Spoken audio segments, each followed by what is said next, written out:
میرا نام کنزا ہے اور میں گجرانوالہ کے قصبے میں رہتی ہوں۔ آج سے 4 سال پہلے میں نے اپنی پسند کی شادی کروائی تھی۔ میری ساس اس شادی سے بالکل بھی خوش نہیں تھی۔ شادی کے 2 ماہ بعد ہی اس نے بچے کی فرمائش شروع کر دی۔ 5 سے 6 مہینے گزرے تو حکیموں اور پیروں کے پاس جانا شروع کر دیا۔ میں نے اپنے شوہر سے کہا آپ اپنا ٹیسٹ کروا لیں۔ انہوں نے اپنا ٹیسٹ کروایا اور بتایا کہ ان کی رپورٹ بالکل ٹھیک آئی ہے۔ پھر تو میری کم بختی آ گئی، ہر روز نئے نئے تانے۔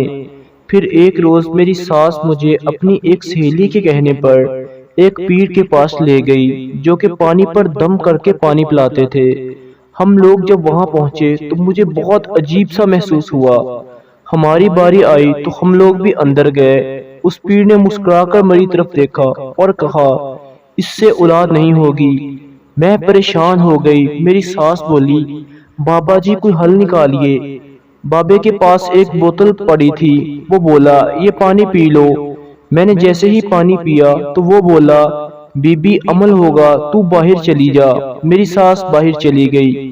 اب میں اور وہ بابا ہی تھے۔ میں جیسے بے ہوش ہو رہی تھی۔ اس کے بعد کچھ پتہ نہیں کیا ہوا۔ اس نے میری ساس سے کہا اسے روز بھیجا کرو 10 دن تک۔ میری ساس نے ہاں میں سر ہلا دیا اور اگلے دن پھر سے لے آئی۔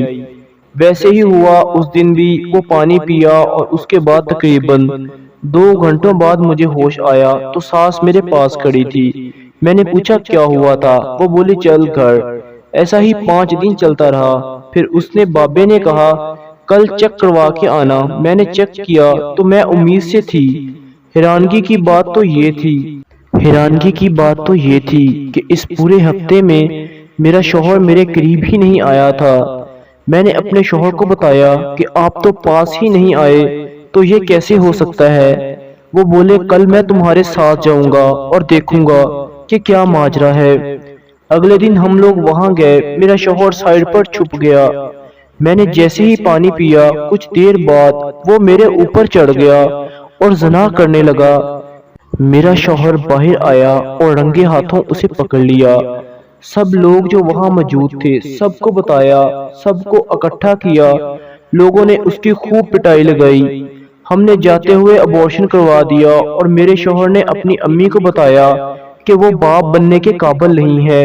ویسے وہ مردانہ طور پر ٹھیک ہے، وہ دوائی کھا رہا ہے۔ دوستو بات اس بات کی نہیں کہ بابے نے کیا کیا، بات ہمارے ایمان کی ہے کہ ہمارا ایمان تو اللہ کے اوپر ہے، پر ہمارا یقین پتہ نہیں کہاں کہاں بھٹک رہا ہے۔ اور ہم سب جانتے ہیں کہ اللہ کے سوا نہ تو کوئی کچھ دے سکتا ہے اور نہ ہی کوئی کچھ لے سکتا ہے۔ اللہ حافظ۔